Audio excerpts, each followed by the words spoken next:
Hey, hola, señores y señoritas. Me llamo es Boom Boom. Mi viva Richmond, Virginia. Sorry, I just used up all my Spanish right there. Hello, kids. This is Wrestle AM, of course, sexiest man on all of Internet Wrestling Radio, the masked Boom Boom here. Coming to you live here from the RVA, Richmond, Virginia. Well, kids, another Lucha Underground is in the book, so I got my Lucha Libre mask on here. It's actually from a wrestler, El Hijo de Fantasma, better known in Lucha Underground. Well, the same guy who plays this guy also plays King Cuerno in Lucha Underground, so I figured it'd be appropriate to whip out this mask and have a little fun here. So, going to talk Lucha Underground. Of course, I'm going to discuss Season 2, Episode 8, which aired on the El Rey Network. Had a lot of fun watching that. So, I will, of course, sorry about that. The first question, of course, I'm going to have for you is, what do you give the show? Do you give it a win, a loss, or a tie? So, over here in the comment section, or the little live chat, you can tell me what you thought, win, loss, tie, get your questions in, or if this has already been recorded, down here in the comment section, win, loss, or tie. I do like to say that viewership for Lucha Underground on the El Rey Network rebounded from last week. Of course, last week was a all-time season low at 136,000 viewers. This one, the first run drew 100,000 viewers, which doesn't seem much, which was slightly up from last week, but the replay increased. They went up about 57,000, so 150,000 grand total viewed. Definitely a step in the right direction. I wish there would be some more eyeballs on it, but then again, El Rey Network is a very obscure network. Not a lot of cable providers have it. I know my cable provider does not have it. Like, if I want to get the El Rey Network, I would have to subscribe to something like either like Dish or I think it's or DirecTV. It's whatever, either or one of those services if I want to get El Rey, or I think there's even like God, was it like a Fire or whatever? Basically, it's like $20 a month, but you only get like a dozen or so channels. Might be something worth something looking into, but I know. The Lucha Underground's fan base is a lot like our internet infantry. They're small, but they're a loyal group of people. So, without further ado, let's talk some Lucha Underground. I really enjoyed this tonight's show. I'm going to give it a win. And let me tell you why. And I feel like kind of a bastard because I was starting to I was actually talking about this with Dave Coco. Off air, I think we were messing around. He was telling me, how his family and everybody's doing. And by the way, he's about to get the final approval on his book, so keep an eye out. Operation Freak Show coming out sooner rather than later. So the final stuff coming in. Hopefully that stress will be over and he'll be ready to go. So keep an eye out for that. All right. So anyway, I feel like a bastard because I was talking to Dave off air, and I was going, you know what? I like Lucha Underground, but right now this season, I don't love it as much as I did last season, because last season, it was hitting on all cylinders. It's like the company could do no wrong. And then I knew things were going to be kind of tough because they were starting out like a new season. They got like a new landscape they're trying to try out here. And I was like, well, they're gonna need to flesh it out. They're gonna need to flesh it out. And finally, I was saying, you know what? This season's really not growing on me, Coco. I said, there's just a lot of questions. It feels kind of it doesn't really make a lot of sense from the standpoint of, well, how did Catrina manage to get control of the temple? I know that, obviously we all know that Dario Cueto, split with his brother in Black Lotus, and they're on the run because they kind of inadvertently got a war started with Mexico. But how did that lead to Catrina? They really didn't explain how Catrina got control of the temple and why all the other fucking wrestlers went along with it. It's like, yeah, I understand she's got Mil Muertes and the Disciples of Death, but including her, that's only 5 people. You mean to tell me like a locker room of like 20 fucking people are just going to be like, oh, okay. You mean to tell me that like 2 or 3 of these guys, don't have enough sense to pick up some baseball bats and bash his damn brains in? or hell, even get, even if you're against intergender violence, you couldn't tell me that Ivelisse or Sexy Star, couldn't rough up Catrina. I mean, I don't understand why they're going with this. But luckily, a lot of my fears, and just after I say that, a lot of my fears were taken care of, because they explain a few more things. There's more backstory. There's a little bit more drama. It's like, okay, now it seems like they're finally kind of getting into their groove here. I know that's kind of the pain in the butt right now, what they're doing.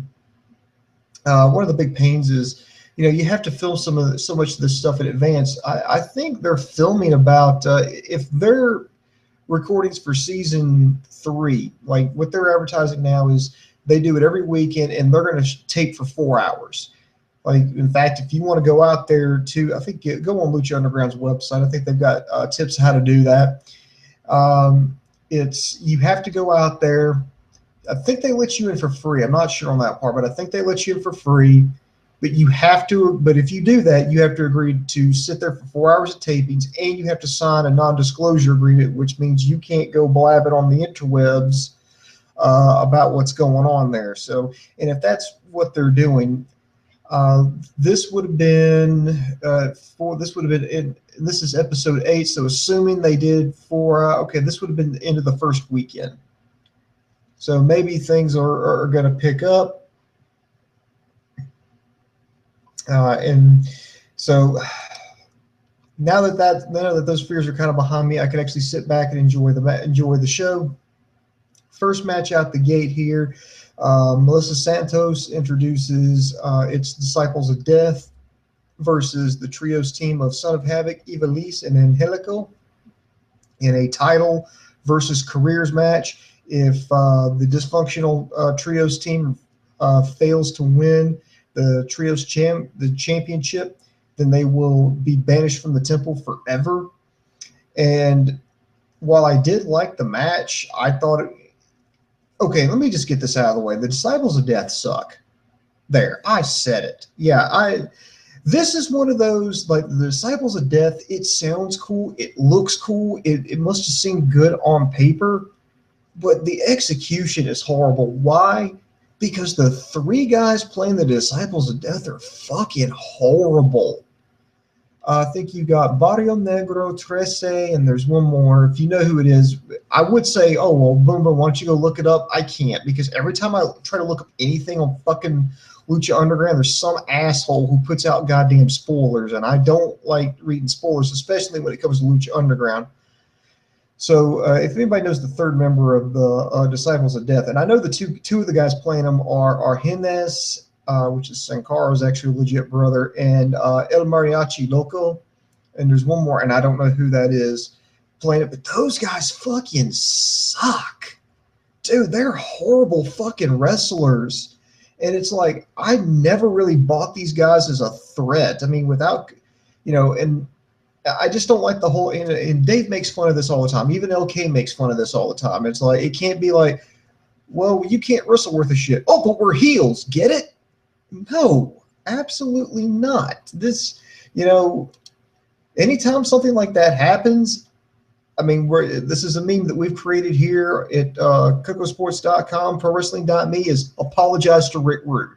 Rick Rude was a great heel, effective heel, and he could fucking wrestle. He drug a damn good match out of the Ultimate Warrior, if that gives you an idea how good he was as a heel. He got a great match out of him. So, but anyway, the Disciples, again, I cannot stress how fucking God, they suck. Why couldn't they get, like, I mean, they've got all this fucking talent in Mexico. They've got access to all these guys in AAA. They've got access to all this independent talent, and they pick 3 guys who fucking suck. God, they're horrible. I mean, I just can't defend them. It's like, but the whole concept is cool. I like their look. I like the idea. The Disciples of Death. You got, Catrina and Mil Muertes as henchmen. They're minions. They're like they're enforcers, but the guys playing them fucking suck. It kills a role. It's like Ed Lazenby as James Bond. It's just the character's awesome, the idea is awesome, and just the execution sucks. Wow, I just made a James Bond reference. Plus 5 points to me. It's okay. They brawled. I brawled out on the early set. The Disciples fought back.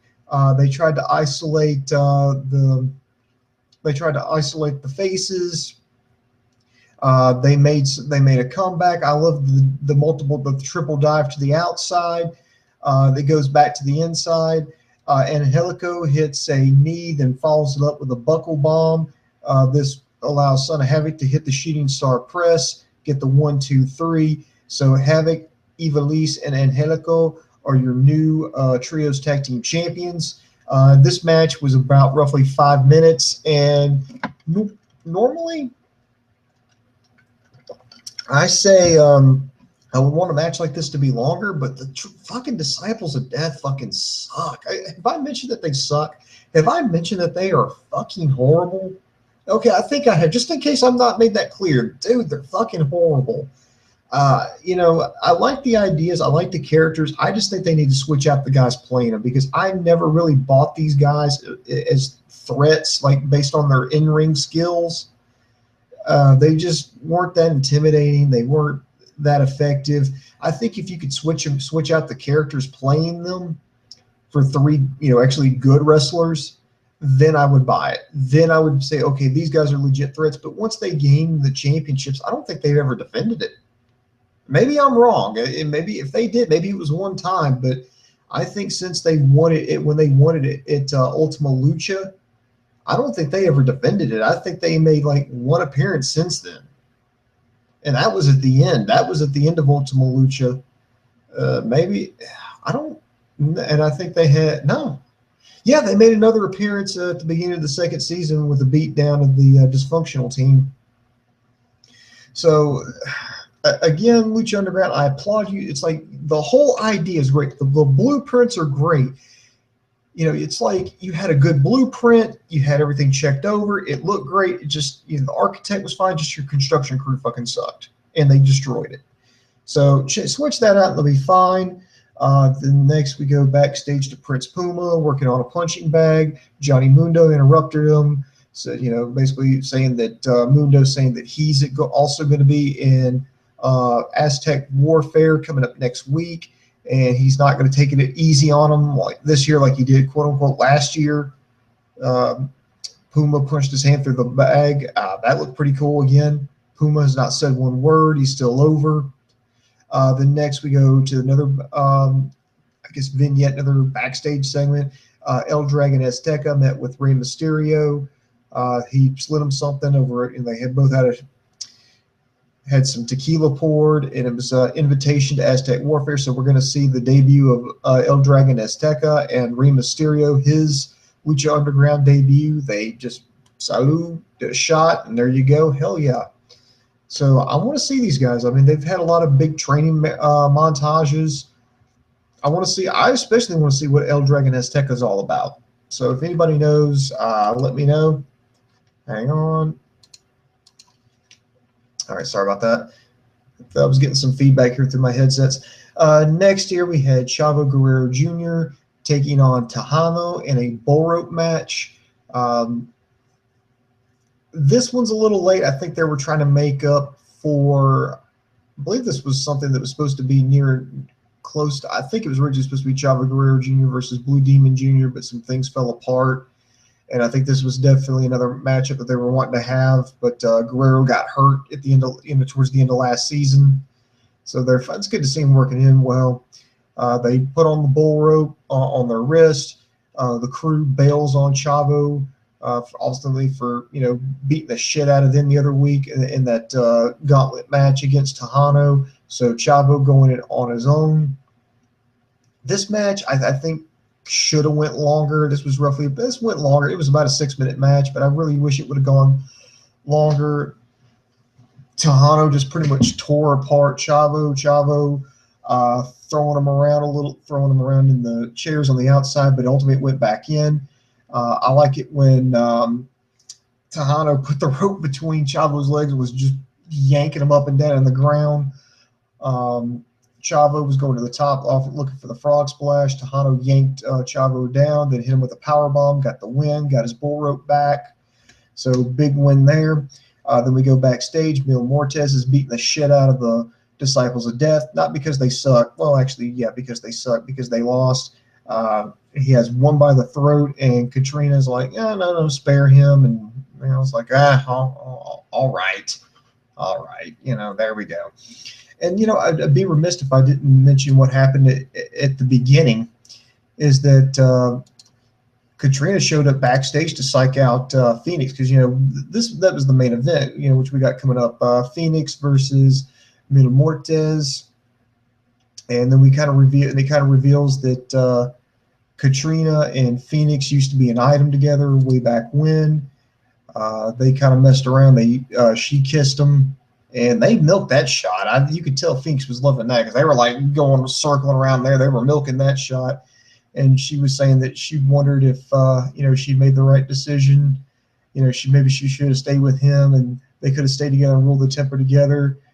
And then finally she said that nope, that was our last kiss, and Mil Muertes will destroy the Phoenix, and he'll bring her back from the dead. So we've learned that apparently Catrina's a zombie. Well, it's the only way to put it. She's undead. If she's undead, then technically she's a zombie. We're not talking like a George A. Romero zombie. We're not talking a Resident Evil zombie. Or even a Italian zombie. That's an old flick right there. That's zombie with an I, just I know E at the end, just zombie. God, I'm going way back. I'm a fucking nerd. But apparently she's a zombie, and I like that. It gave us a little bit more background into Catrina and their relationship. Why she kind of came on to him like in season 1. That makes a little bit more sense now, and why he let that happen. That made a little bit more sense. And why she ultimately decided to go back with Mil Muertes, because apparently she thinks he can win, beat the Phoenix, take his power, bring her back from the dead. Okay, suddenly things make a little bit more sense. They finally answered some questions. Maybe they're going to answer some more. I love that. Then they cut away to, anyway, we're back on track here. They cut away to about 375 miles away from Boyle Heights. Dario Cueto and Black Lotus standing outside his makeshift temple. You hear a bunch of screams going inside. Then they go silent. Then Dario says, "You know what? I think he's ready. It's ready. We need to go back and take back my temple." And they unlock the door, and finally we get to see Mantaza for the very first time. And when we only saw glimpses, like at the end of season 1, the only thing we saw were like his eyes peeking out from the trailer. This, when they open this up, he looks like goddamn Jason Voorhees, minus the fucking hockey mask, but he had a fucking mask on. He's just this cock diesel motherfucker. I'm talking built like a goddamn brick shithouse. This guy's fucking huge. This guy could be the linebacker for the fucking Philadelphia Eagles. He's big, okay? He's grande. Oh, I used up another Spanish word. There we go. No, he's huge. He's got this dark, tight black mask on, and he is soaked in fucking blood. This looks like shit from a fucking 80s fucking slasher flick. If you have not seen this episode, go watch this. If nothing else, to get the reveal from Mantaza. Dude, this guy's fucking huge. He's got blood splattered all over his coveralls. Yeah, he's wearing fucking coveralls. We're going fucking. It's like boom. It's like here's fucking Jason Voorhees. He's like the Mexican Jason Voorhees. There we go. That's his new official nickname. Mantaza will forever now be known here on WrestleAM/ProWrestling.me as Mexican Jason Voorhees. There we go. That's what I will call him now. Mexican Jason Voorhees. Soaked in blood. I'm like, I'm interested to see how Dario's going to get how he's going to get the temple back, how he's going to get the power back from Catrina. I'm interested to see if that's how they make the comeback. They throw Mantaza into the Aztec warfare. He takes somebody's spot, or he just shows up and was like, if y'all got a fucking problem with this, you need to say something now.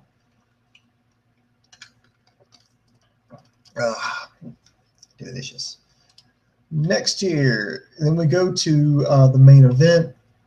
Mil Muertes versus Fenix. Of course, Fenix cashing in his Lucha Underground Gift of the Gods Championship. They go at it immediately. You got strength versus speed here. And going in this, this was the rubber match when you think about it. Phoenix was the only one in season 1 to get a solid win over Mil Muertes. I don't think anybody else did. He got that win in grave consequences, and then Mil Muertes came back and evened up the score when he power bombed Phoenix to the roof of that office down to the floor, and sent him packing for a while until he made a comeback. So this was like the rubber match. So this was very interesting. I really wish they would have brought that up and played up their history, especially back from season 1. Phoenix tried to use the speed to advantage. He later got swatted down by Mil Muertes. They went up to the bleachers. I mean, and when I say he threw him in the bleachers, I don't mean like he pushed. I mean, it was like take home a luchador night there at the temple. I mean, he hurled him like a damn softball into the stands, and people were trying to get the fuck out the way. It was chaotic. I fucking loved it. They ripped at each other's mask, and this is something this is what I found interesting here, is how they managed to do like these. I was like, how are you going to do these blade jobs? They tear just enough of the mask, for it to be considered disrespectful. They tear just enough of the mask to show enough skin without removing the mask, but still keeping it intact to protect the identity, and just enough to show where the blood, to do the blade jobs. I mean, dude, I know it sounds kind of weird to explain this, but check it out. Check it out. They did that to Phoenix. Got the fucking worst of it because, dude, he was bleeding, and then you had Mil Muertes biting his fucking forehead. Had blood on. There was blood all over the fucking canvas. They go all over. They make a comeback. They come back in. Phoenix ripped, tore Mil Muertes' mask. They kept going more spots to the outside. Muertes powerbombed Phoenix onto the announce table, threw him into the ring. He's coming in, and then Phoenix, tore open his mask. Mil gets pissed and makes a comeback. He pulls a chair out, and here's another thing. Phoenix managed to get a hold of that chair after he hit a 450 splash and smacked him. Smacked him with that chair. Not before hitting this like fucking German suplex, which is beautiful, by the way. Anyway, but he clocked him with that fucking chair like multiple times. We're talking like old school headshot, chair shot. And to me, this is another thing with the way wrestling's going. This seemed more like a big deal. Like back in the days, back in the Attitude or back in the 90s, or ECW, this would not have been a big deal. Like, oh, he hit him with the chair shot. That's like saying, oh, we put him in a headlock. So what? Well, now with essentially chair shots to the head being banned in pretty much all the major promotions, actually seeing one now. Yeah, Muertes put his hands up. I will say that he did get his hands up, and he did that to go to a blade spot where he started bleeding. Not as bad as Phoenix, though. Took a blade spot. The chair shot just seemed like a bigger deal now because Lucha Underground's the only promotion I know of now, at least probably now. Shit, yeah. I don't know if any other Mexican promotions are doing this. I know they're not doing it in the U.S. I know they're not doing it in Japan, at least not any mainstream promotions in Japan. So yeah, this chair shot seemed like it just seemed like a bigger deal than what it normally would have been had this been about 15 years ago. It looked like it was over because Mil Muertes stopped Phoenix from climbing the top rope, hit him with a neck breaker from the top. I thought that would have been it, but nope. Mil was setting up for a flatliner, but Phoenix rolled through, got into a pinning predicament. 1, 2, 3, your winner and new Lucha Underground champion, Phoenix. He goes to the outside. Mil Muertes is selling shock. The crowd just pretty much, just is all over Phoenix. He's on the ground. He's bleeding. He's got the championship. Fans are patting him on the back. There's like this huge celebration in Bull Hides. And then Catrina says, enjoy it while you can, because you know what? Next week, Aztec Warfare is now going to be for the Lucha Underground Championship. Remember, this was supposed to determine who the new #1 contender was supposed to be. Nope. Now it's changed. The rules have changed. Now it's for the Lucha Underground Championship. There'll be 20 people involved. Phoenix will have to enter in as #1.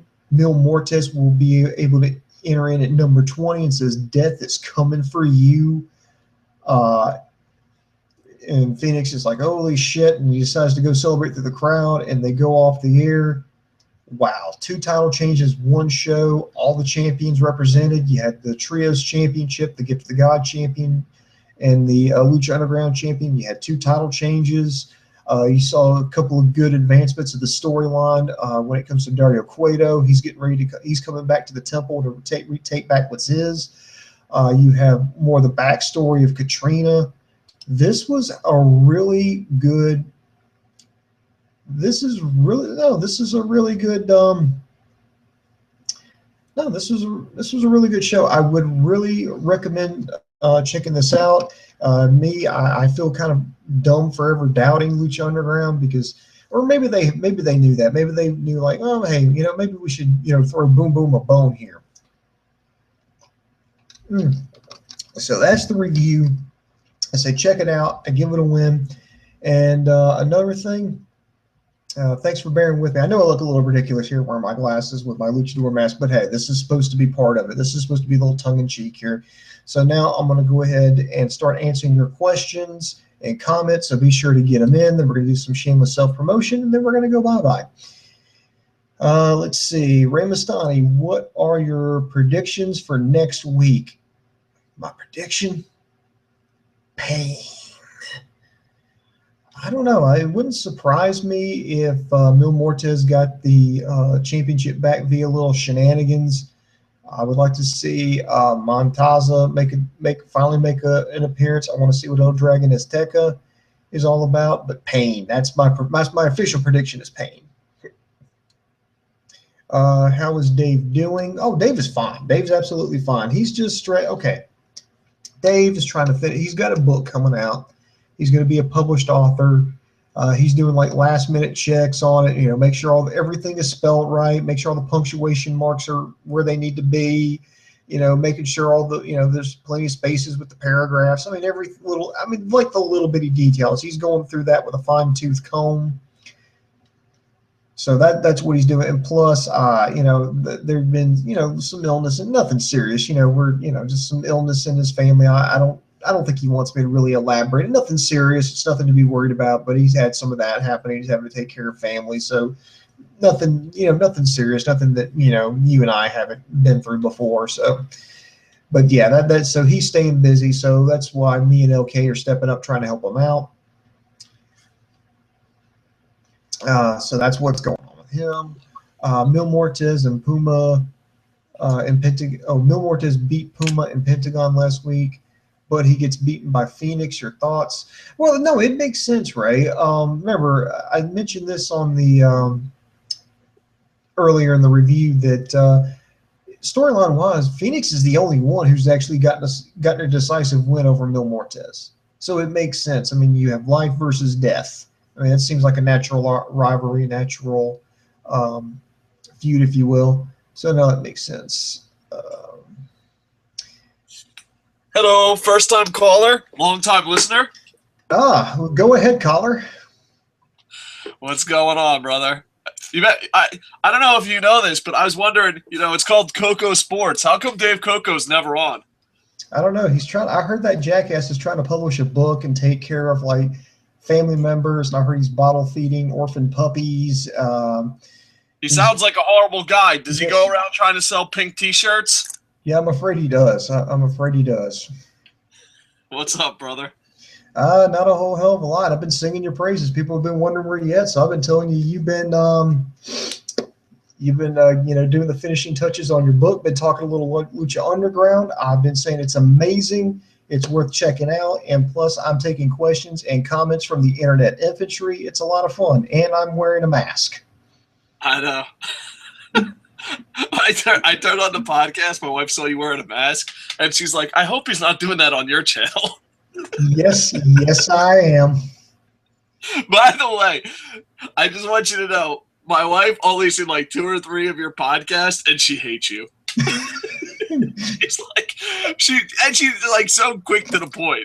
She's like, I hope he's not wearing a mask on your podcast. And then when you say I am over, she's like, that's like copyright infringement or something. So, all right, well, let's read some questions. I really loved Lucha Underground. A win-loss tie, I give it a win. I thought it was amazing. Okay, this goes back to something I'm saying. This is from Crazy J Ray, by the way. I'd like to thank everybody for joining us here. Why do people do spoilers? Do they know that kills the wrestling business? I don't know. Some people are like assholes. That's the reason why I think they do it. Well, it depends. Like, some people do spoilers just because they feel like it's newsworthy. It's that, and if you protect spoilers and go, because like example, I know a lot of people that don't watch SmackDown, but they'll read the spoilers, and if it looks like a good match, they'll check out SmackDown. And I guess like it's just like anything else. The only problem is, unlike movies and unlike television shows, it seems like a lot of wrestling fans like giving spoilers to ruin shows for other people. That's the part I don't understand. Like, I understand, like, if you have a website and you're like, here's the spoilers, and you click on it and it's their choice. I understand that, but I don't understand like going to Wikipedia pages, like TNA has this problem. If you go to TNA, any TNA pages, there's just WWE fans, giving TNA spoilers, and I think that's kind of bullshit. And I really hate when the companies themselves give spoilers. I try to avoid spoilers as can be, but I know people that do use spoilers. If you just have it like on a website and you got to actually click, then I think that's okay. But if you're going around like TNA and Lucha Underground's official pages and giving spoilers, you're kind of a dick. Yeah. You're just being a dick. And so I think that's it. So, but companies should never give away their own spoilers. Nothing makes me angry with that, because I try to avoid them. WWE, TNA have given away their own spoilers. And it's even like when it's, I don't know, I just hate it. Like, I understand like why some people do spoilers, but when the company themselves does spoilers, what the fuck? Who do you think you are, DC Comics? I mean, come on. We don't fucking need no goddamn spoilers. Go on, sir. Do you like Fenix? I know I do. Yeah, I enjoy him a lot. And I think this episode is a lot better if you didn't know the spoilers. Oh, yeah, it was. I had a really strong hunch that the Mighty Ducks were going to win the titles, but I had no idea Fenix was going to win. Yeah. Like, even in my head, I didn't read the spoilers. I was like, oh, that's cool. When Fenix loses, I'm wondering what they're going to do with the title. You know what I mean? That's what I was thinking. Like, what are they going to do with the Gifts of the God title? And he won. And I was just like, oh, I did not see that at all, just because I didn't read the spoilers. So I enjoyed it. It was a bit of a shock.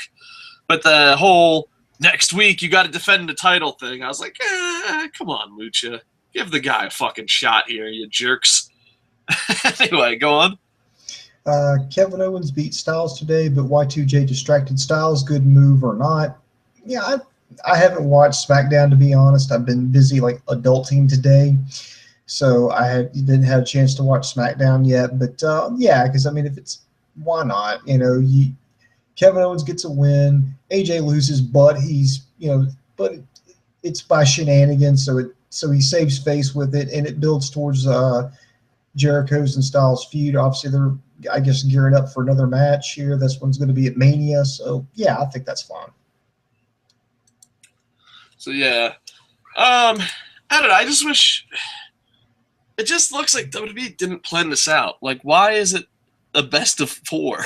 Like, I don't get, like, I don't know, because, like, there's people that are like, oh, WWE's just not throwing shit on the wall. I'm like, well, you planned a best of 4? Like, that's what you went in with? You're like, I know, we'll do a best of 4. It's, I don't know. I mean, because here's the thing. For those that, like, oh, they plan in advance. Well, are they planning for stupidity in advance? Like, is that it? They're like, oh, eight months out. You know what would be a good idea? Let's sign AJ Styles and have him feud with Chris Jericho. And I know, the 4th match. You mean the 3rd? No. You mean the 5th? No. The 4th match will be at the fucking event of the year. It's just like, maybe they are planning in advance. Maybe they are working us. Maybe they're fucking like, oh, if we look fucking retarded, people will think we're not retarded. That's a great plan. Let's go with that. Good job, Freebirds.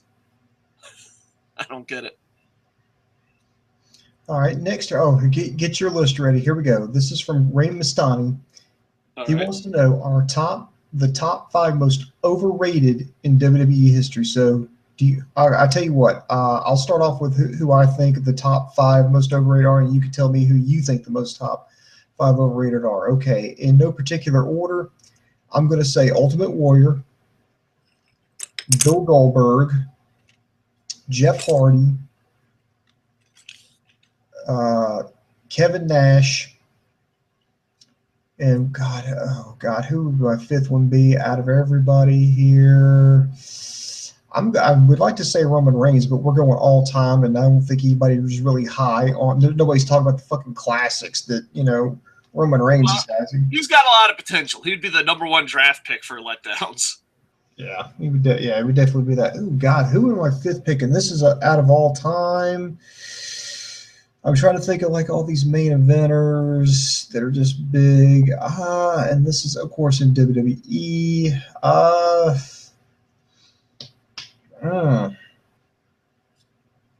I would say probably I can't think of somebody right off the top of my head. I'm going through like the entire roster. I'm trying to think overrated, somebody was high. Well, for the record, this is off the top of our head. So, I always like doing these Fave 5 list questions when at least like 10 minutes of prep work, because there's always, when you go on top of your head, there's always someone. You're like, what about underrated Johnson? You're like, son of a bitch, you're right. He was underrated. Or overrated, right? Yeah, this is overrated. Yeah, overrated. I'm taking Kevin Nash off the list. I don't know. Like, he was at least entertaining. You know what I mean? Like, there's some really bad overrated guys. One, I'm going to thank fucking WWE Defenders. I mean, number 5. I think John Cena. I think John Cena sucks. The internet's so loud about it that there is this, you feel like you have to defend John Cena. You're like, he's not that bad. Oh, if he wasn't John Cena, you would love him. So he has to make the list just because of those people. Warrior, I agree with. Kane, Hardy's, and my number 1, Lex Luger. Lex Luger, that's a good one. You think Roman Reigns? You think Roman Reigns dropped the ball? Lex Luger dropped the bus.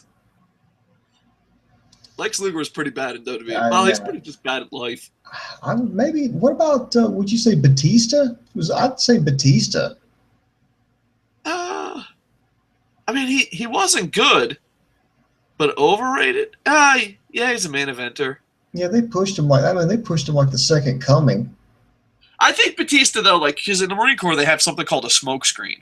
So, like, when you're in boot camp, you might be a shitty Marine, but if you're next to a shittier Marine, it's called a smoke screen, and the drill instructor goes after the shittier Marine. So, like, you are fucking safe because the other guy's so shitty.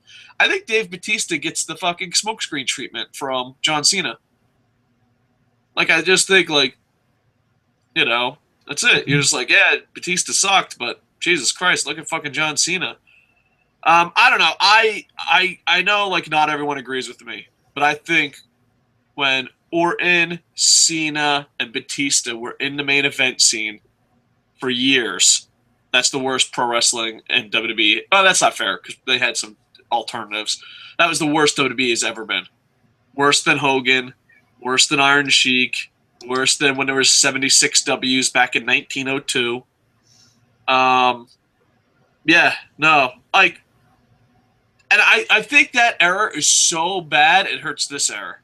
Because if it wasn't for John Cena, it wasn't for Batista and Randy Orton, I don't think people would hate as Roman Reigns as much.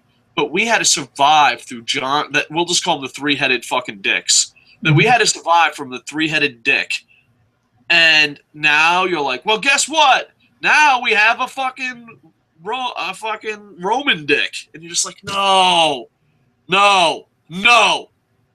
we've already had to deal with this. We're not dealing with it anymore. So, but Lex Luger's still pretty fucking horrible, bro.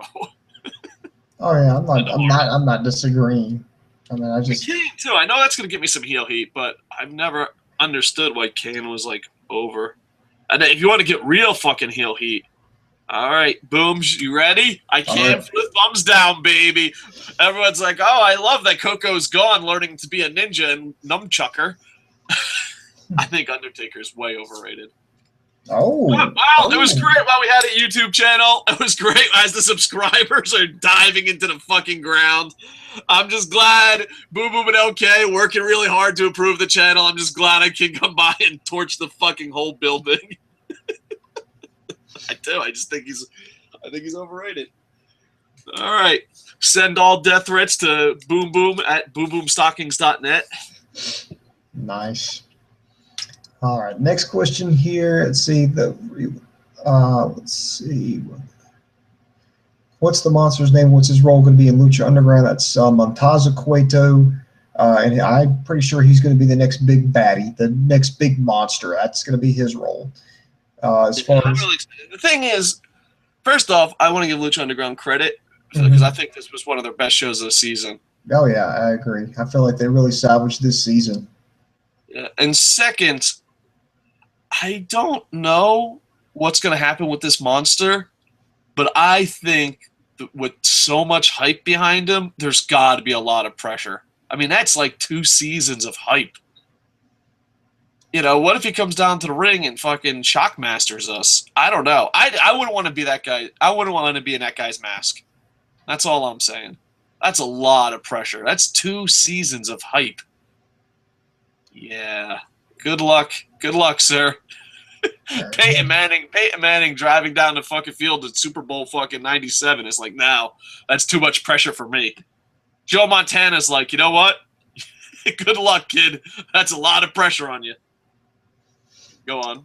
Next, he wants to know what were the ratings. Officially, there's 157,000 viewers on the El Rey Network. That's up from 136,000 last week. So that's what the ratings were. It doesn't sound great, and I'm not making excuses, but it's on the El Rey Network, and that's a very hard network to get a hold of. Yeah. Well, last week I thought was a great week for pro wrestling. WWE, TNA, New Japan. I thought last week was a great week of pro wrestling, and I'm glad, you know, TNA and I don't know how WWE ratings are. I apologize, but I know TNA and Lucha Underground's ratings went up. And me personally, when it's a good week of wrestling, I think all around. I just think last week it was a great week for pro wrestling. And when you go and you look and all the ratings are gone up, it gives me hope because, you know, you got Vince McMahon and Vince McMahon type characters in all companies that will defend the status quo. And then when they finally give something the fans like, they only give it for like half a second, and then they take it away and go, oh, look, it didn't affect the ratings. We're back to John, the three-headed dick. So I was happy to see, at least in TNA and in Lucha Underground, they put on great shows, and the ratings went up. It just gives us hope for the fucking future. Because trust me, there's three-headed dicks everywhere that are just like, hey, fucking no, this is what gets the fucking ratings in. Like, if I could, I would love to fucking just go head-to-head with fucking Vince McMahon or Kevin Dunn saying, well, no, John Cena's good for the company. Because if you think John Cena was good for the company, you're not looking at the overall statistics and you're fucking lying to yourself. You're just fucking lying to yourself. Mm-hmm. The ratings are great, Booms. They were never better than under John Cena. That's a fucking lie. That is a bold-faced fucking lie. Like, you do know how numbers work, right? Yes, they like, think about it. Imagine, Boom Boom, all right? I'm the CEO of a YouTube channel. And fucking, like, you get millions of fucking views, and then you're just like, hey, you know what? Why not just fucking wear purple mask with glasses? And then the ratings go down to shitter. And you're like, you don't blame it on the purple mask and glasses. It's crazy, I tell you. Crazy talk. Crazy. And look at the ratings as if it was a business. And then tell me if John Cena, the face of the company, was good. And you can be like, oh, well, they make a lot more money. Well, no, there's a lot more options. Stephanie McMahon in Connecticut get credit for that. Anyone could have been John Cena in that role. Literally anyone. We just read a list. I'm looking at my list. Mm-hmm. Kevin Nash, that's on your list. I just bumped Cena because Kevin Nash, Warrior, Kane, Hardy's, Lex Luger. All of them can step in for John Cena's spot during his run and be successful. Every fucking single one of them. Big Show could have. Anyone could have. It's marketing. It's not him. Next question. This is from Ray Mastani. He wants to know, how would you book Ray and Dragon Aztecan next week? I would just have them come in, do some spots, and then get eliminated. I wouldn't have them win. I would just, I think them debuting and doing like some big spots would be big enough a payoff for them, as much as they've been promoting them and teasing them. Yeah, well, you also got Ray. You got so many people coming in next week. If you didn't read the spoilers, next week is going to be really exciting. I haven't, so don't spoil it. I think there's going to be a lot. I haven't read the spoilers either. I don't know. This is a good thing about Lucha Underground and New Japan and, ECW in its prime. You can make an argument for a lot of people. Look at WWE. You can't make an argument for a lot of people. You know what I mean? Like, you just can't.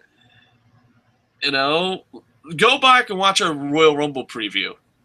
Did anyone fucking, could you, right now, you look at next week's Lucha Underground. I can honestly make an argument for 10 guys winning. Honestly, and legit believe those 10 guys can win. Go back to the Royal Rumble preview.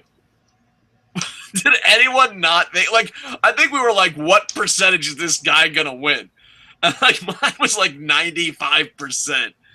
I was oh, who do you think's gonna win? There's 30 guys. Oh, this guy's gonna win.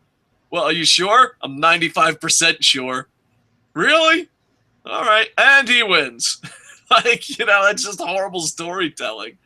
Where here, you can see you can make an argument for at least 10 guys winning this fucking thing. And be like, oh no, that makes sense.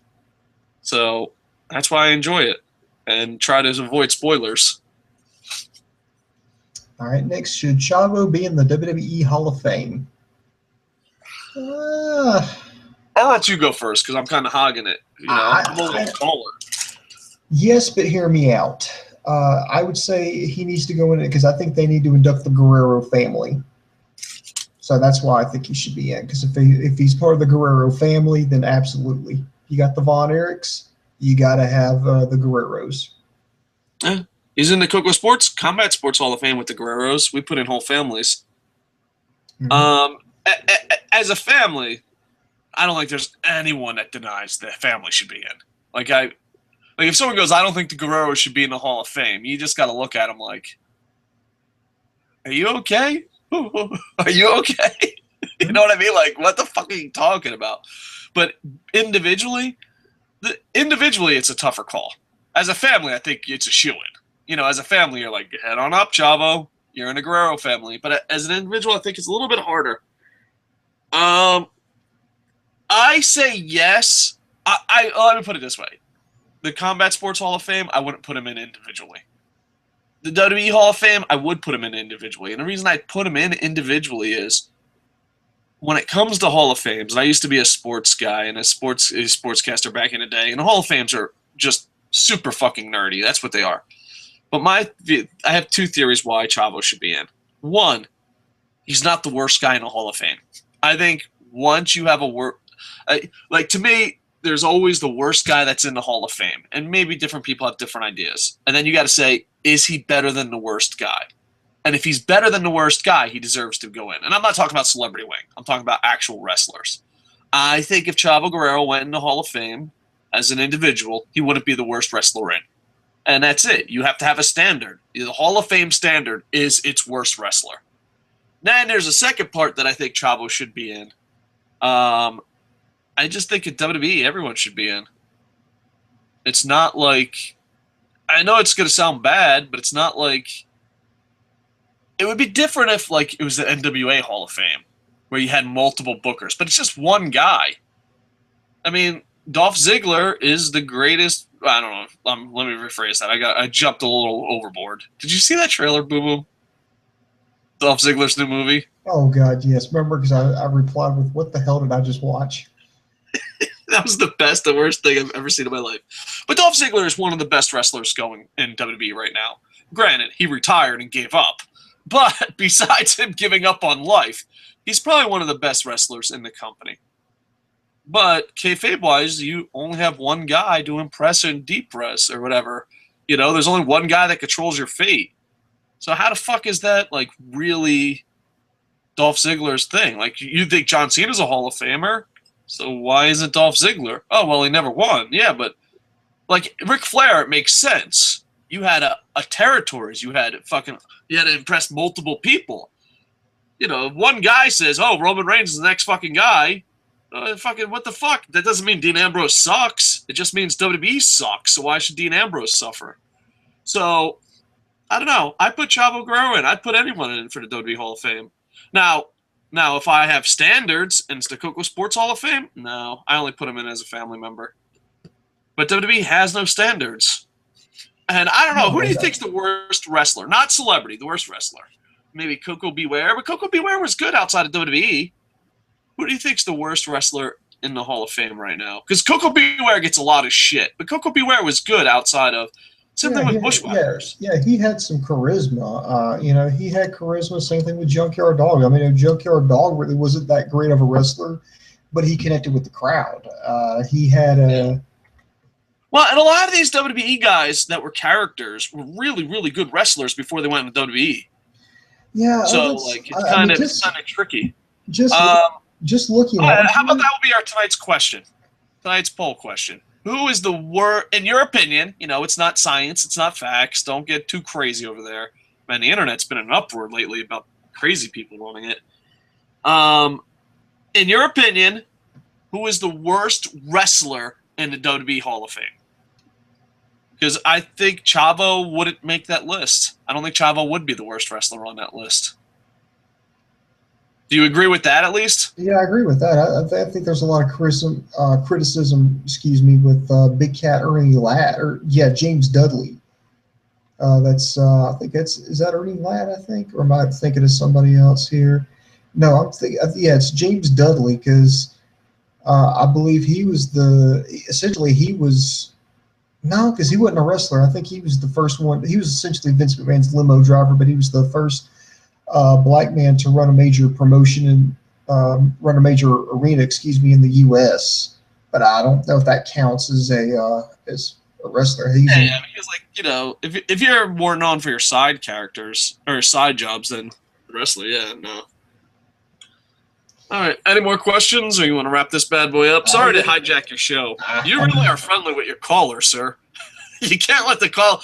Don't you know, broadcasting 101? You can't let the callers run the show. Well, when I work for the actual caller, then I just kind of give a little leeway. Oh, yeah. So, I've been getting heel heat for not showing up as often. I apologize. Yeah, but that goes without saying. I'm going to retire soon. All right, go ahead. Will AJ ever challenge for the world title? I'm sure he will. I'm sure he will challenge. Now, whether or not he wins it or not, that'll be a different story. Let's see here.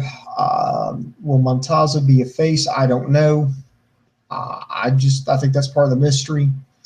Oh, here's a good question from Lennox Watterson. Could you rank the current world champions in, I guess in order of best to worst? Basically, he wants us to rank the WWE, NXT, Lucha Underground, Ring of Honor, New Japan, and TNA champions. Where do we rank them from best to worst? All right, hold on. TNA right now is Drew Galloway.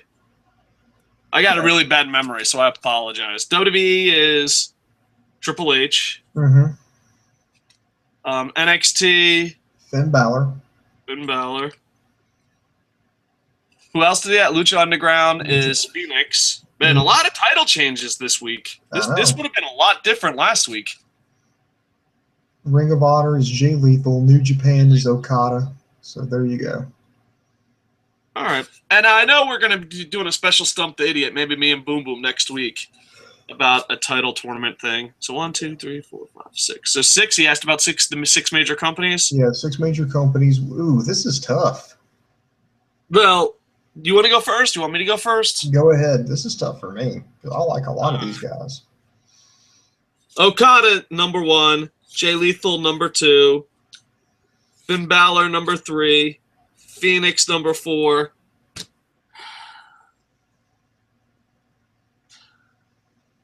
And you know what? I know this is going to give me heel heat, but he's not EC3. So Triple H #5, Drew Galloway is the worst champion. I don't know, because I know WWE TNA fans are going to be like, he's better than Triple H. I just don't think so. It's my list. You can make your own list. I know, like, I'm getting heel heat. I can just feel the TNA. Like, I don't know where American Alucard is right now, but he just crashed into a tree. And he's like, why am I so angry? But I just think Triple H is a better champion than Hardaway. Well, fuck it. Well, that's his name. Jeff. I know it's Matt Hardy, but we're going to call him Jeff Hardaway. Jeff Hardaway is a fucking shitty champ. And Drew Galloway, you know, I see the meme, and he's like, oh, remember when he was the IC title? I'm like, I like that. Remember when he won titles on the Indies? I like that. And then they're like, remember when he won the TNA title? I'm like, he's not EC3. He's not EC3. Fuck TNA. No, he's not. I'm pro EC3. Fuck you. You can spin it like, oh, it's not that bad. Fuck you. Fuck you. 4 days. I can't let it go, Boom Boom. I can't let it go. 4 goddamn days. Yeah, everything's going fucking great. Everything is awesome. And then you go to North Carolina and you just fucking shit on everything. Fuck you. Fuck. You know what? You can be like, oh, you're a WWE fanboy. Fuck you. I'm an EC3 fanboy. You fucking cocksuckers. Don't even know who your fucking ex. Sorry, man. Booms, you want to rank him? Yeah, I'm going to agree with you on the first two. I'm going to go Okada is the best. Jay Lethal is the second best. Then I'm going to go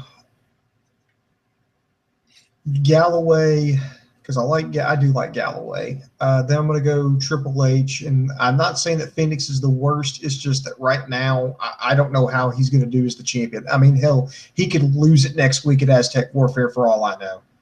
Yeah, I think Phoenix's longer title run will be up for the list. What you forgot Finn Balor? Where do you put Finn Balor? Oh, Finn Balor, I put him after Galloway. Really? If we were in the same room, I would whip out my small dick and pee in your mask. Oh. There you go. All right. Boom, you really let the callers get away with a lot of stuff. Yeah. You got to put the callers in their place, sir. Well, you already said small penis, so there you go. I mean, I don't really need to elaborate more on that. I don't want to be Hulk Hogan one day. That might come back to haunt me. You know? Before, I was like, oh, maybe I'll say a small penis joke because, it's funny. People don't see it coming. But now, my lawyer said, yeah, it's a good idea. You know, you already go around with the nickname The Huge One. You know, one day, Gawker could fucking take pictures of me naked or whatever. What the fuck is going on with Hulk Hogan? For real. Is this even fucking real life? I don't know what's more ridiculous, the Dolph Ziggler trailer or the Hulk Hogan trial. Ooh, that is a tough one. I mean, I don't live in America. Is America just a fucking crazy place now? Yes, it is. Yes, it is. When I lived in America, I was like, you know what? People think we're crazy, but we're not that crazy. But then now I live in Japan for 10 years. I've been on my Facebook timeline. And I'm like, really? Really? You guys are fucking crazy. You're insane. All of you. And the best part is you guys go around saying how smart you are. I'm so smart. You got to agree what I have to agree with. The rest of the world, that just looks like crazy people talking. How can everyone be smart? By the way, that was something one of my adult students asked. He's like, I have a lot of American Facebook friends, and they all think they're smart. How can everyone be smart and their country be so crazy? And I'm like, I don't know. I'll ask Boom Boom. He lives there. Yes. Boom Boom, how can every American on Facebook be so smart, yet as a whole, you guys make crazy decisions? That's a good question. You know, as my daddy would say, you know, I wish I could buy people for what they're worth and turn around and sell them for what they think they're worth. Ah, look at you. All like fucking putting on stocks and stuff. All right, any more questions? Yeah, speaking of buy or sell, Bray Wyatt or Mil Muertes, buy or sell? I sell Bray Wyatt even if, like, first off, it's not even close to me. Like, I sell Bray Wyatt for fucking 3 magic beans. Bray Wyatt is fucking gone. It's not even close. I mean, you could have been like, buy or sell. Lotion that you masturbate with, but fucking makes your dick red and itchy and fucking clingy, and fucking the rest of the day is ruined because you used the wrong lotion to masturbate. Or Bray Wyatt. Like, all right, give me the lotion. It's gonna be a long day. No. I sell Bray Wyatt for anything. I don't even think they're even in the same ballpark. I mean, obviously, you could be like, but what about making the money? And no, we're talking about character fan-wise. It don't even come close. I mean, do you agree, disagree? Oh, I know, I absolutely agree. Is Bray Wyatt, the boat on him sailed a long time ago, but it's like, oh, but boom, boom, he's got a back injury. You know, they're waiting to push him to after, you know, he's going to get this big push after WrestleMania. I'm like, he's been waiting for this big push after WrestleMania since he fucking debuted. I mean, yeah, I mean, he's got no credibility. He has no credibility. I mean, none. No fucking credibility. He's that guy who talks big game, but he loses every goddamn feud that he's in. Oh, man. Let's see. Yeah. Everyone, if you see Wrestling Ranting, give him a free hug. Yes, he needs an internet hug. Yes, the blood in the Fenix Muertes match was real. Let's see here. Lennox Watterson joining in. He says, what do you think of a brand split in 2016? We could have more wrestlers / divas now than in 2002. Could it slow down the injury bug? Oh, so somebody, hey, he's the guy who watched my show the other week. Yeah, it would definitely slow down the injury bug. Here's the thing. You know, I'm going to be completely honest. I am pro brand split if it was any other company in charge except WWE. Like, I think you give Lucha Underground creative, WWE's roster with a brand split, does great. I think you give New Japan a brand split with WWE's roster. Like, creative-wise, anybody but Team WWE, I think the brand split works. I think, like, if you said, hey, you're in charge of WWE, make a brand split, I'm confident it will work. But then if you say, hey, there's a brand split, and Vince McMahon and fucking Dunn and all those fucking idiots are in charge, I'm like, oh, it's not going to work. So, like, I think the brand split can work. It's kind of like the West Coast offense. The West Coast offense can work, but your coach and quarterback got to know what the fuck is going on. You're trying to do a West Coast offense with the brand split, and these fucking idiots don't know what's going on. They're fucking morons. Look at them. Just look at Kevin Dunn. I wish we could have a picture of Kevin Dunn. Go to Google image search, type in Kevin Dunn, and just look at him. Do you think that motherfucker could handle a brand split? Can't even fucking handle Raisin Bran. I think either brand split, but the injury thing is easy. Stop booking like WWE. And people are like, well, what about this? What about that? No, you could still have great matches. Do you know how many great wrestlers WWE has? I know, like, TNA fans are like, I'm like, great point, I understand. But go look at WWE's roster. There's no way that show shouldn't be good. And stop having chosen ones and have a fucking rotation. You know, like, why is it that Lucha Underground has a roster of 6 fucking people, I'm being sarcastic, and fucking they don't have the same guys coming out every fucking week and you care about all of them? Like, there's no way they should be working this hard. And I'm even going to give a compliment to John Cena. John Cena is underpaid and shouldn't be working as hard as he does when he's not injured. That's insane. It's insane.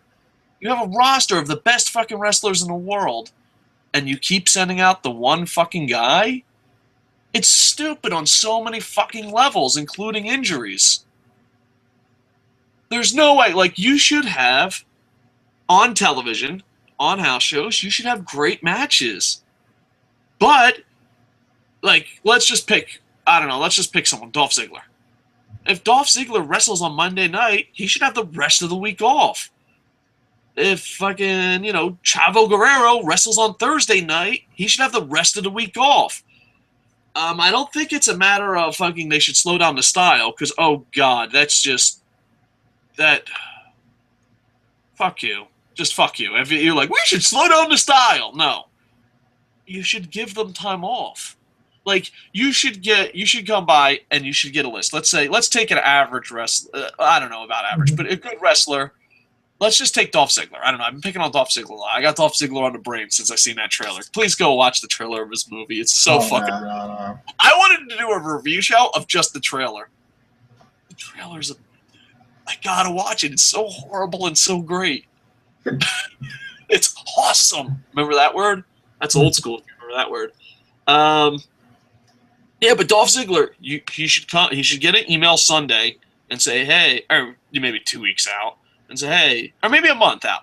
You get an email, and there's no way Dolph Ziggler should have more than 5 matches. And I'm not saying that's because you're pushing him. You have a giant fucking roster. There's no fucking way. You know, market everybody equally. You're the one. WWE's marketing, WWE's booking. You're the one that has these problems. The Cesaro's injury, all these fucking injuries are your fault. Because you're like, oh, let's treat them like shit. Okay, let's have them fucking wrestle 97 matches this fucking month, busting their ass and never win. Oh, let's push them. Let's have him have 120 matches, but he wins a couple more. They're fucking human beings, you piece of shit. How about you fucking treat them fucking with respect, pay them a decent goddamn fucking wage, and there's no way. Like, you know what I would do? I would do this. If I was WWE, I would not change the style. I would be like, dude, no, we're going faster and harder. But guess what? There's a rule. No matter who you are, from John Cena to Brock Lesnar to fucking Kevin Owens, house shows included, no one's wrestling more than 6 matches a month. That's it. So if you know, let's say you're a Dolph Ziggler and you're like, oh, fuck, I'm going to wrestle on Monday night and the pay-per-view, and that's 2 fucking matches. You bet you're going to bust your ass for those 2 fucking matches. Because next week you're not going to, you know, that's what I would do. And not only that, but you want Stephanie, Vince, and all these fuckers, Triple H, that don't wrestle to have time, Paul Heyman and shit, then why the fuck is it the same assholes wrestling? If you're going to waste segments with Stephanie McMahon saying, I'm a feminist who's the worst human being ever, get it? Yeah, we get it, Stephanie. Then why the fuck is goddamn poor Dolph Ziggler wrestling 76 matches that fucking won't be airing that night alone? It's bullshit. Bullshit. It's don't ruin the athletes' goddamn careers because WWE is a horrible, horrible company to work for.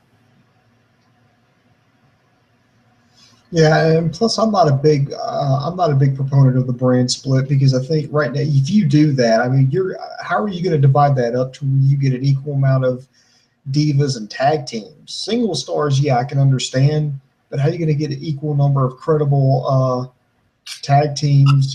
Problem solved.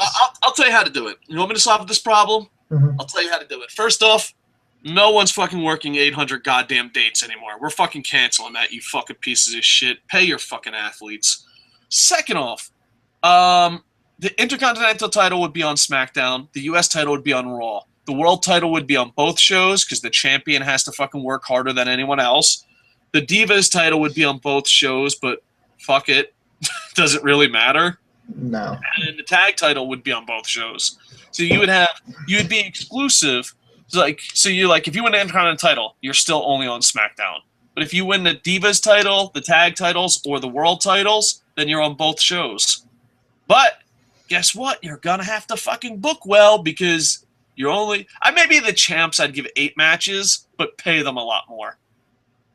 And I'd be like, and it would be squash matches. Like, you know, if you have a heel or a face, it doesn't matter. They should be squash matches as champs. Like, I'm coming to SmackDown to defend my title.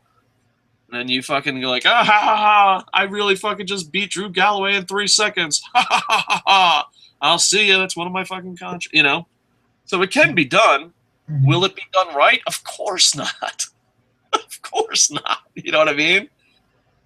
So that's it. Like, if it was me, I'd be like, fuck yeah, let's do the brand split. This is going to be awesome. But if it's Kevin Dunn, Triple H, and fucking the McMahons, then no.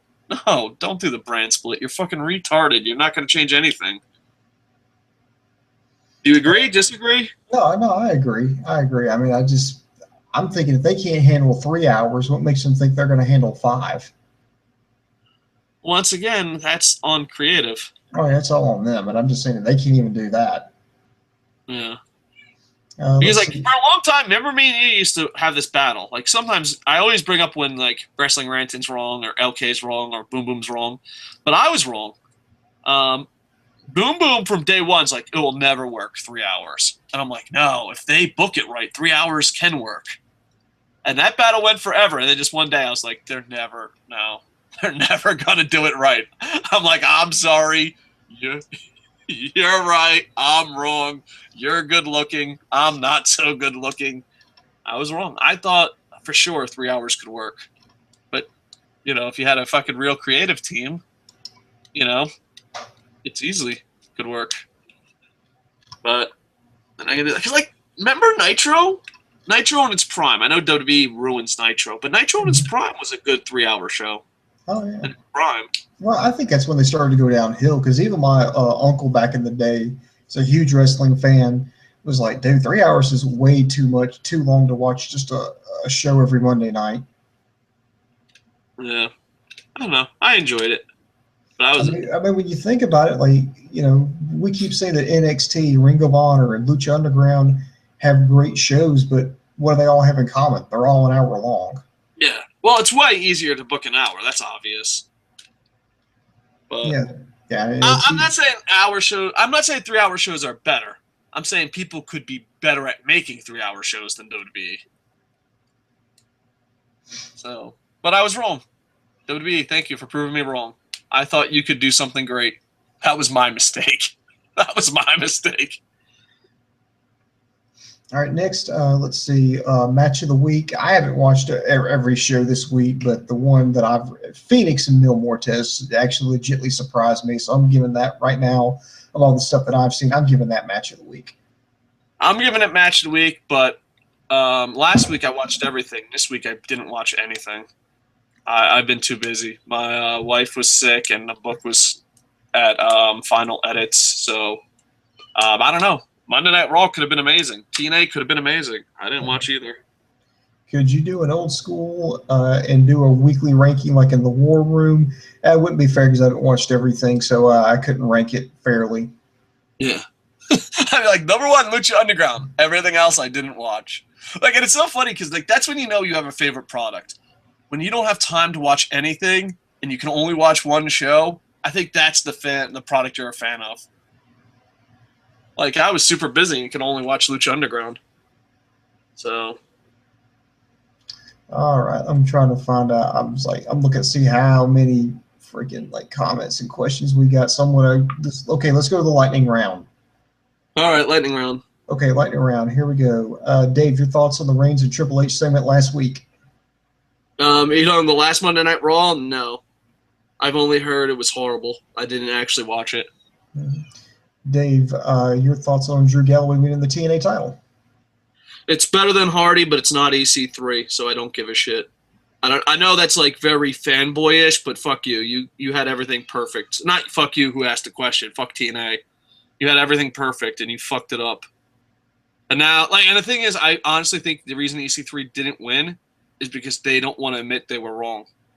If they put the strap back on EC3, they'd be like, wow, that fucking horrible decision that ruined our company? Yeah, we were wrong. So they just gave it to Drew Galloway, and it's like, oh, all right. Yay. If you're going to make WWE champions, can you at least pretend you fucking don't hate WWE?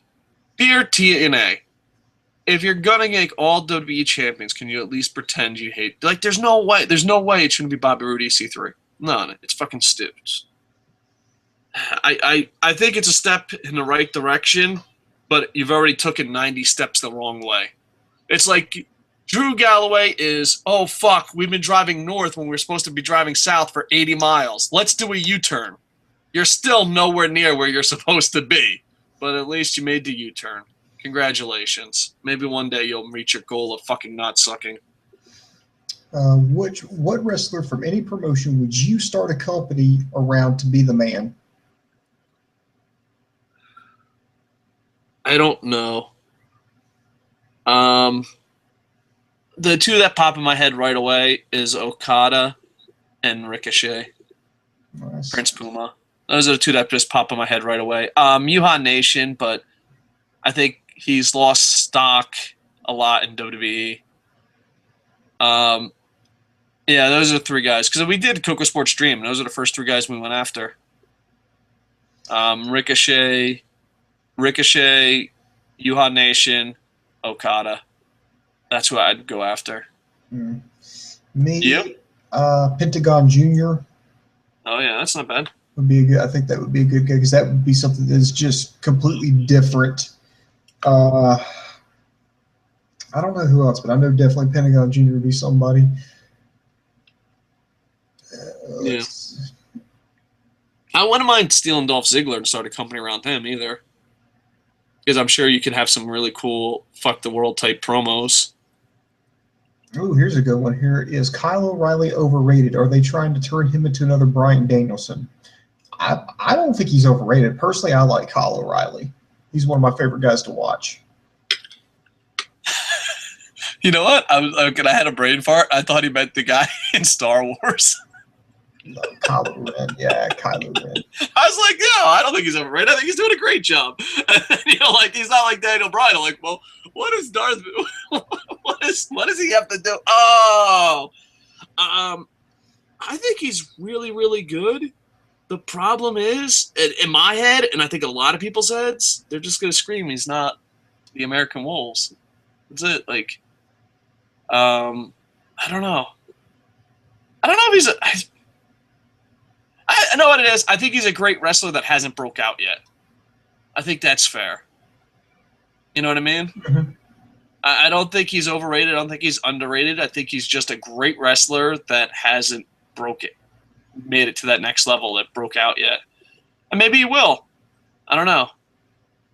But I do know this because I'm pretty sure he's a Red Dragon guy, right? I just want to fucking make sure that I'm he's one half of Red Dragon. For some reason, the Star Wars guy keeps popping in my head. I'm like, why do I keep thinking about Star Wars? I do know this. I think they're great wrestlers. I think a lot of people are like, you're not the Wolves. And I know, like, it's hard to shake that shadow, but it is a shadow. I'm my own man. I'm no one's puppet. I love Rocky V. Fuck you for anyone who thinks Rocky V's a bad movie. I don't know. Because I know, like, everyone respects him in Japan, but when he came out for Wrestle Kingdom in that tag tournament, everyone checked their phone. You know what I mean? It was like, yeah, Young Bucks, yeah, Prince Devitt, yeah. Not Prince Devitt, but Ricochet, I apologize. But everyone fucking cheered, you know? And then the Red Dragons came out and was like, I don't want to disrespect you, but, you know, I do have to check my fucking phone. So I don't know. I think he's a great wrestler that has to find a way to break out. I think that's a fair review on him. Because I love him. I just don't care about him. Like, if you said he's a great wrestler, I'd say, yeah. Do you care about him? No. So you have to find a way to get people to care. Because I cared about the Wolves. I don't care about Red Dragon. I can give two shits. Like, my head, and I could be wrong. Boom, tell me if I'm wrong. And I've been wrong before. 3-hour Raws. I've been wrong before. As soon as I see Red Dragon, the asshole inside of my head screams, "You're not the American Dragons!" Like, that's the first thing I think of. Or not the American Dragons, the Wolves. Oh, my God. I shouldn't have fucking called in. I'm fucking punch drunk like a motherfucker. No, just take out punch out of that sentence, and yeah, then you've got it correct. Well, it was St. Patrick's Day last night. Mm-hmm. So. But the funny thing is, I wasn't planning on drinking last night, and everyone said, well, it's St. Patrick's Day. You have to have one beer. But here's the problem. 30 people told me that. Like, I'd be walking home and like, hey, Coco, it's St. Patrick's Day. You have to have one beer. I'm like, all right, just one beer. Go like that. Like, it was like a journey from Kamada Station to go home. That I literally ran into everyone saying, let's just have one beer.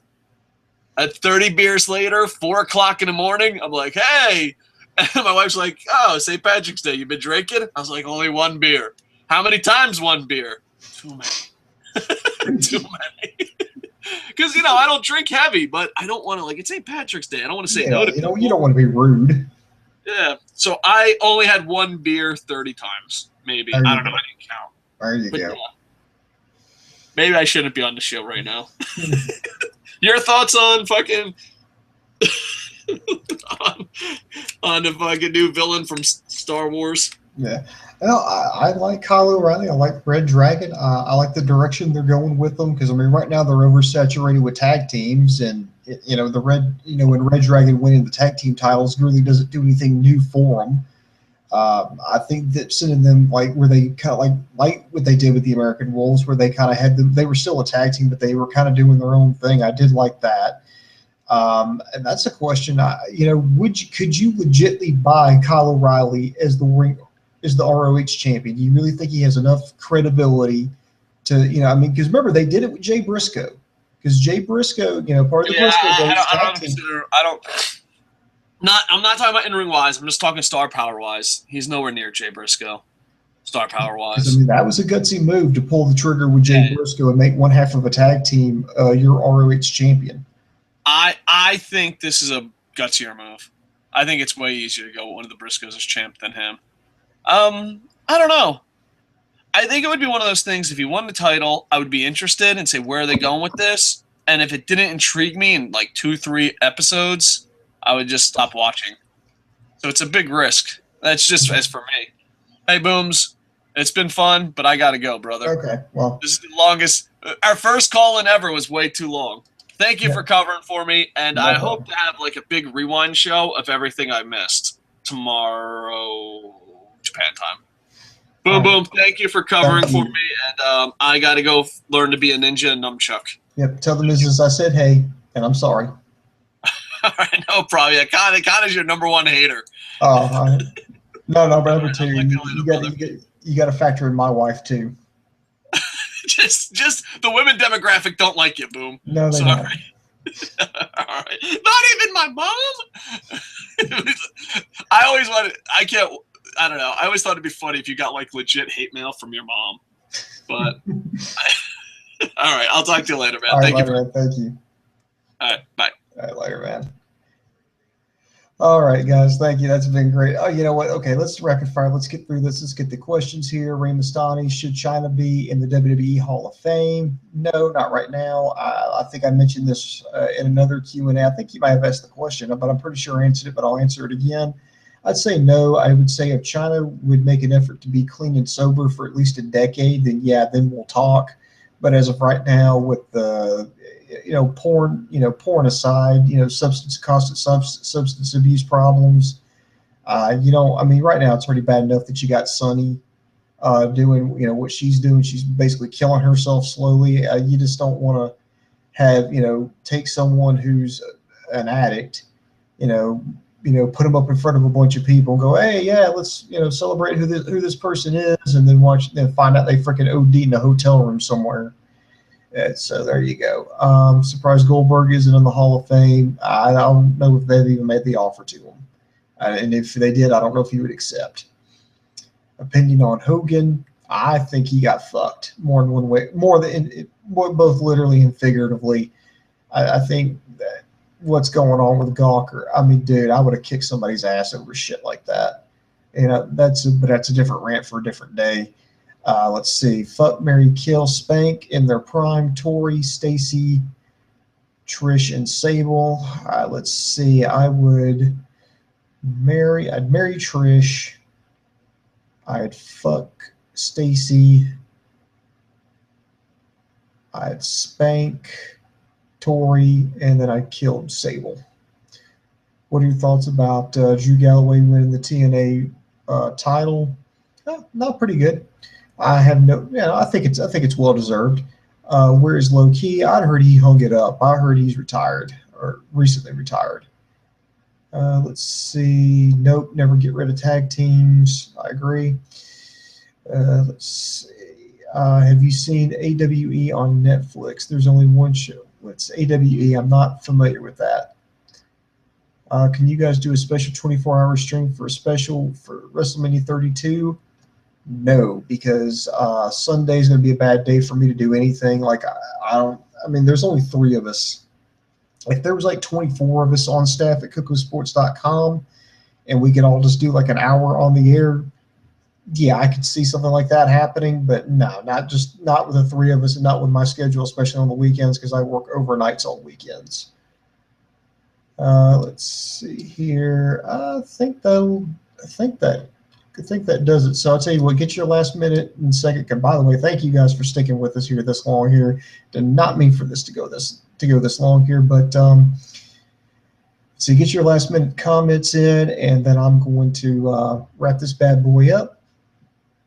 And by the way, help me come up with a Help me come up with I guess I need a catchphrase to sign off with, because I don't want Mrs. Coco, like, beating me up because I steal her husband's catchphrase. So help me think of one of those. But in the meantime, check us out at KocoSports.com, KocoSports.com. It's your home for all combat sports. It's where the world goes to kick ass, and most importantly, it's where it's okay to be a pro wrestling fan.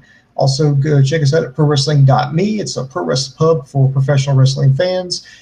We've got blogs on there. We've got the links to all our shows. You can subscribe to us on YouTube, Facebook, and Twitter. If you're wondering where I got this mask, it's actually, if you'll go back in the archives, this was part of my new series that I've launched called Wrestling Subscriptions Unboxed, or Unboxed for short. I've subscribed to Lucha Loot. This is one of the goodies in there. You can go check that out. I lay out the whole purpose of it. Let's see here. Ray Mastani, who wants to know if he could be on the staff? Well, that depends.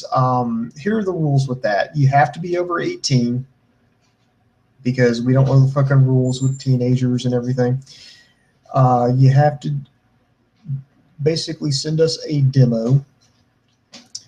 And by that, you could just do like a review, like if you want to review SmackDown, just send us your thoughts on it. Let's see how you handle up. And then from there, we can bump you up. Maybe we could do like a Fave 5. I know somebody here talked about overrated wrestlers, and somebody asked, well, we're the most 5 underrated wrestlers. So there you go. There's a Fave 5 you can do with myself, LK, or Dave. And then from there, we can make a decision and, just see if you can handle it. So there you go. So that's how that would work. Do you remember any matches with Bob Armstrong? Oh, yeah, he was big in the South. So, yeah, I remember Bullet Bob. So there. Oh, okay. There you go. Let's see. This is Boom Boom. You stay classy, Internet Infantry. I kind of like the Ron Burgundy-esque there. How do you send a demo? Just do a YouTube. Just do a YouTube broadcast like we're doing, and send the link to us. There you go. It's simple as that. Do you a demo? Send it to us. From there, we'll make a judgment to possibly do a Fave 5. From there, maybe we'll do a little bit more, do a little bit more, and do a little bit more. But we'll just take it one step at a time. So just do a demo on YouTube, record it, and send it to us. Simple as that. So there you go. All right. So, okay, guys. Come up with some more suggestions here. I'm liking some of the suggestions coming in here. Here comes the boom. The boom just went bang, and I'm out. Oh, I like that. You know what, Crazy Jerry? I think you just came up with it. So you know what? This is Boom Boom for Dave Pacotis and LK saying the boom just went bang, and I am out.